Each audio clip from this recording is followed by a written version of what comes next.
நம்ம Tamil நடிகரோட childhood photo வச்சு அது யாருன்னு கண்டுபிடிப்போமா? தேர்ட் வர ஹீரோ யாருன்னு நீங்க தான் சொல்லணும். கமெண்ட்ல சொல்லுங்க. வாங்க வீடியோக்குள்ள போலாம். பார்ட் 2.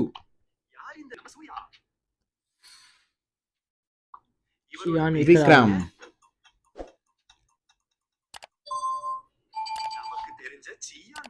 அடுத்து தனுஷ். தனுஷ் மூஞ்சி அப்படியே தான் இருக்குது. இன்னும்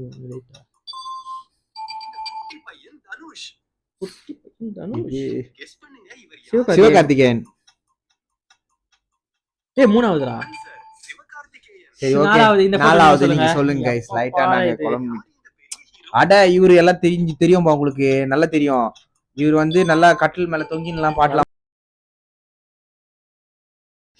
நேம் மாத்திட்டாடா. கார்த்தி. ஏலகன். நெக்ஸ்ட் வர வீடியோவும் நீங்க தான் சொல்லணும். வாங்க பார்க்கலாம் நெக்ஸ்ட் யார் போட்டோ வருதுன்னு. गाइस நல்லா நம்மள தெரிஞ்ச ஆள் தான். மிச்சர் இருக்க ஆக்டர்ஸ் பார்ட் 3ல பார்க்கலாம் guys. Bye. Subscribe. Until then, bye guys.